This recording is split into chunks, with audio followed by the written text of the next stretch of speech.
Start. Camera action.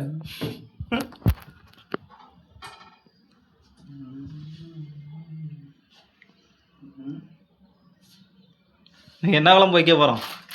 இன்னைக்கு பார்த்தா வத்த குழம்பு வைக்க போகிறோம். வத்த குழம்பு ஒரு டிஃப்ரெண்ட்டாக வைக்கலான்ட்டு ஒரு ஐடியா பண்ணி வைக்கலான்ட்டு ஒரு டிஃப்ரெண்ட்டாக பண்ண போகிறோம். அதுக்கு முதல்ல கடாயை போட்டு எண்ணெய் ஊற்றியாச்சு. எண்ணெய் ஊற்றியாச்சு. லைட்டாக கடுகு சேர்த்துக்கலாம்.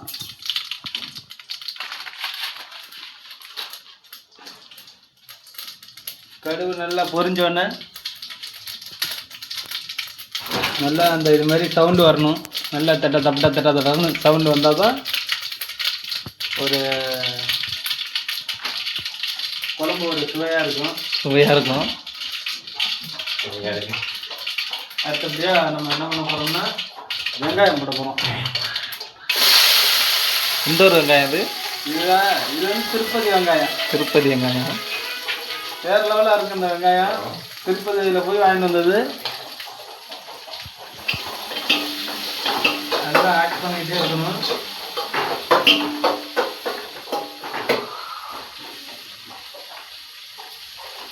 இதை வந்து நீங்கள் சிம்மில் வச்சு தான் பண்ணணும். அப்போ தான் கருகாது.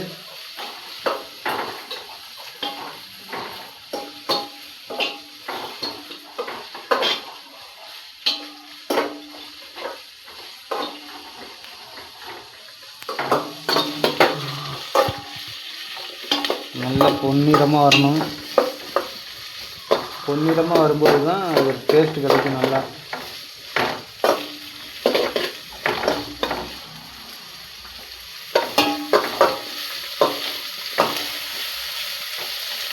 இப்போ 2 கருவேப்பிலையை பிச்சு போட்டுக்கலாம். கருவேப்பிலை ரொம்ப காஞ்சி போய்ட்டு காஞ்ச கருவேப்பிலை போட்டால் தான் நல்லாயிருக்கும். ஃப்ரெஷ்ஷாக போட்டு சமைச்சாக்கா அதில் ஒரு டேஸ்ட்டே இருக்காது.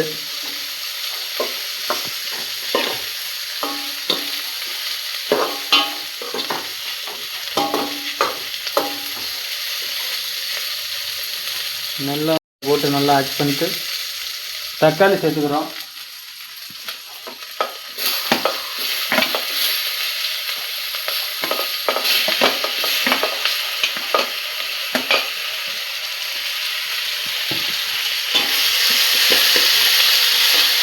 தக்காளி சேர்த்து நல்லா வதக்கணும்.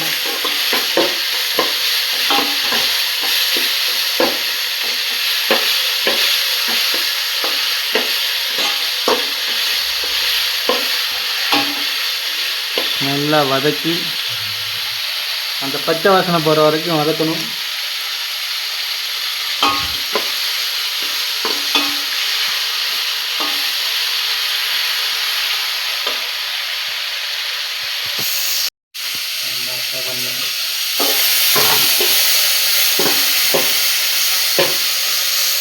நல்லா இது மாதிரி வதங்கணும்.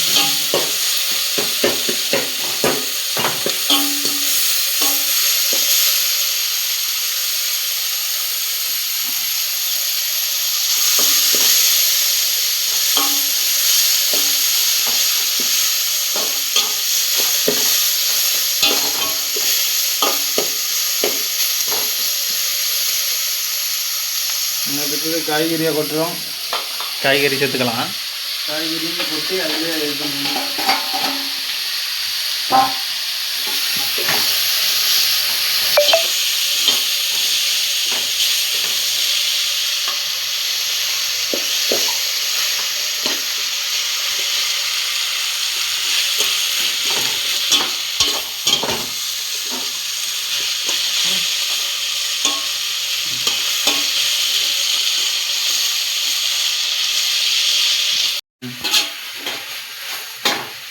பச்சை வடை போனதுக்கப்புறம் நம்ம சாந்து சேர்த்துக்கலாம்.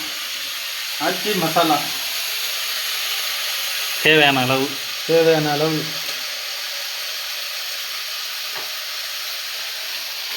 அப்புறம் தனிமிளகாய் தூள் லைட்டாக சேர்த்துக்கலாம், உரத்துக்கு ஏற்ற மாதிரி. இப்போ அதையும் நம்ம நல்லா இது பண்ணி கிண்டாடும். நல்லா அடி பிடிக்காத அளவுக்கு பாருங்கள், அடி பிடிக்கவே இல்லை. அடி பிடிக்காத மாதிரி கிண்டி வச்சுக்கிட்டு இப்போ நம்ம ஃபைனலாக தண்ணி ஊற்றுறோம். தண்ணி தேவைக்கு அளவு வச்சுக்கோங்க. நாங்கள் 2 பேருங்கிறதுனால கம்மியாக வச்சுக்கிறோம்.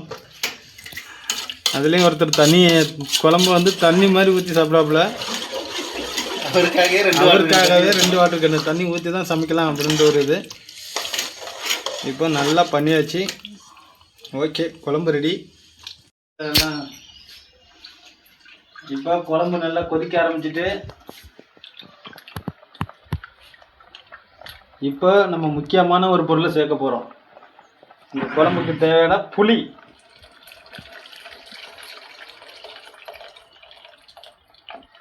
புளியை சேர்த்தாச்சு. இப்போ நல்லா கொதிச்ச குழம்பு ரொம்ப சுவையாக இருக்கும், நல்லா இருக்கும். அப்புறம் இப்போ நான் உங்கள்கிட்ட என்ன சொல்கிறது? அப்புறம் நான் உங்கள்கிட்ட என்ன சொல்கிறது ஒன்றும் புரியல. குழம்புக்கு பேர் ஒரு டைட்டில் வைக்கலாமா? நல்லா கொதி வந்துட்டுனாக்கா இது பண்ணிக்கலாம். ஓகே ஃப்ரெண்ட்ஸ், இப்போ நல்லா கொதிச்சிச்சு. இப்போ நம்ம பெருங்காயத்தூள் சேர்த்துக்கலாம். அதில் அது கொஞ்சம் டேஸ்ட்டுக்காக சேர்த்துக்கலாம். பெருங்காயத்தூள் போட்டதுக்கப்புறம் சேர்த்து நல்லா கொதி விடணும். சிம்மில் வச்சுக்கலாம். சிம்மில் வச்சாக்கா நல்லா